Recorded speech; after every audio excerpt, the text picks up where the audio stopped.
اللہ الرحمن الرحیم الحمدللہ رب العالمین والعاقبۃ للمتقین۔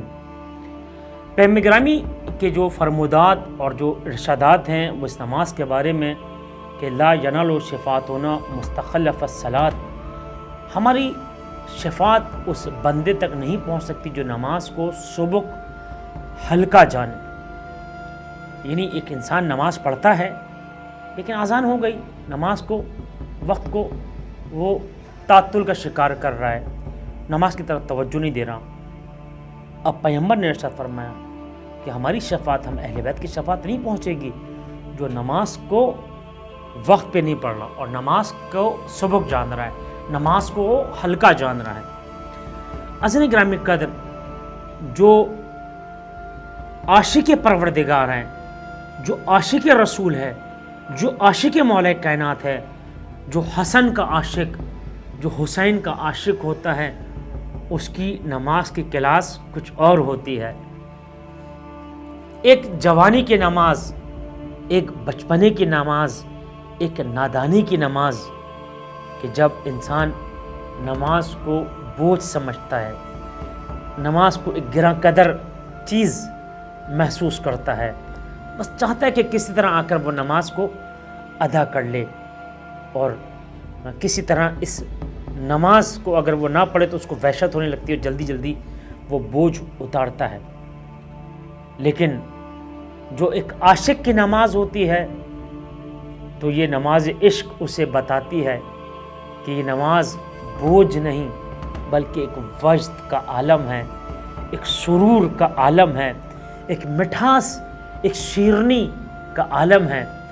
اور یہی وجہ ہے کہ جب ایک عابد اور ایک ساجد جب حالت نماز عشق میں ہوتا ہے تو اب ازدہا اس کا انگوٹھا چبا جائے اس کو معلوم ہی نہیں چلتا، اور اگر اس کے پیر سے تیر نکال لیا جائے اسے معلوم ہی نہیں ہوتا کہ اس کے ساتھ کیا کیا گیا۔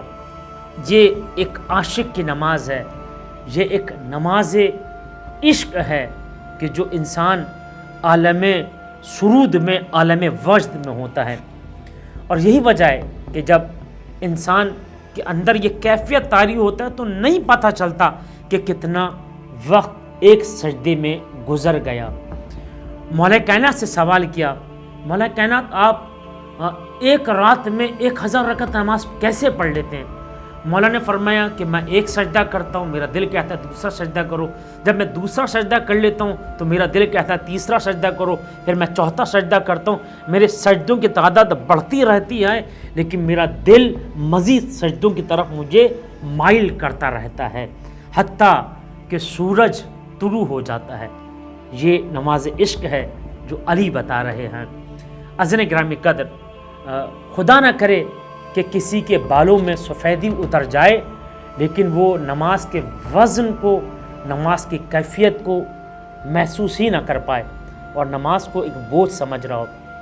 روایت کے جملے امام جعفر صادق علیہ السلام اپنے ایک بہترین شاگرد حماد بن عیسیٰ، صاحب معرفت، پڑھا لکھا انسان جس کے علم کا ڈنکا دور دور تک بج رہا ہے، حماد بن عیسیٰ کو مخاطب کر کے ایک مرتبہ چھٹے امام نے ایک عجیب سوال کیا، اے حماد، کیا تم کو نماز پڑھنا آتی ہے؟ اس نے کہا جی مولا مجھے نماز پڑھنا آتی ہے۔ کچھ دیر بعد چھٹے امام نے پھر سوال کیا، اے حماد، کیا تمہیں نماز پڑھنا آتی ہے؟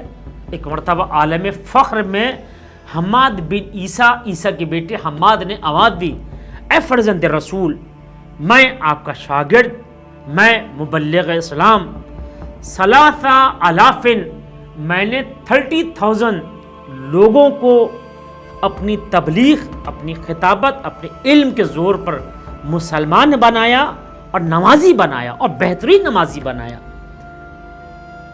اب جب اس نے اپنی نماز کا ذکر کیا، اپنی تبلیغ کا ذکر کیا تو امام نے پھر سوال کیا، اے حماد، کیا تمہیں نماز پڑھنا آتی ہے؟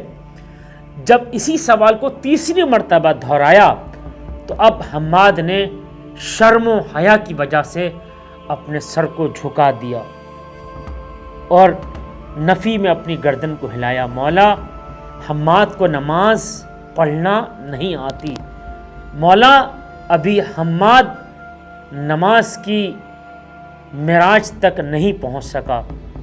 آواز آئی اے حماد ہم یہی چاہتے ہیں کہ تم نماز کی اس منزل کو طے کرو کہ جہاں تم اپنے رب کا دیدار کر سکو، اس لیے کہ نماز ملاقات پروردگار کا نام ہے.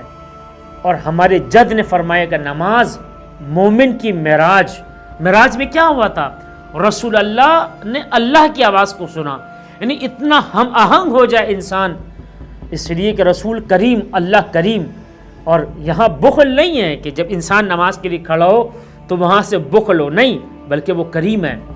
اور چھٹے امام حماد بن عیسیٰ کو مخاطب کر کے ہر نمازی کو مخاطب کر کے آواز دے رہے ہیں کہ جس طرح تمہارا سن بڑھتا رہے تمہاری نماز کی کلاس بھی بڑھتی رہے. ایسا نہیں کہ جو تم 50 سال پہلے جو تم نماز پڑھتے تھے آج بھی تم اسی کلاس میں ہو، اسی طرح سورہ حمد، اسی طرح رکوع اور سجدہ اور سارے کام اسی نماز کے اندر آپ انجام دے لو، بلکہ تمہاری کلاس میں اضافہ ہونا چاہیے، تمہاری نماز میں اضافہ ہونا چاہیے. اور جب نماز پڑھے انسان تو ان اذکار کے طرف، جب وہ کہے الحمدللہ رب العالمین توجہ دے، جب وہ ایاک نعبد کہے تو وہ توجہ دے، جب وہ سبحان رب الاعلی و بحمدہ کہے تو وہ توجہ دے کہ وہ کیا کہہ رہا ہے، کس سے کہہ رہا ہے، کس کے لیے کہہ رہا ہے. یہی وہ نماز ہے کہ جس کے لیے امام ارشاد فرماتے ہیں کہ یہ وہ نماز ہے کہ جو مومن اور ولایت کے راستے کو مضبوط سے مضبوط تر بنا دیتی ہے. بارہا تجھے عصمت اہل بیت کا واسطہ، تجھے تیرے حبیب کی محبت کا واسطہ پروردگار ہمیں رموز نماز اور عشق نماز کو سمجھنے اور اس کی معرفت کی توفیق عنایت فرما. والسلام علیکم ورحمۃ اللہ وبرکاتہ.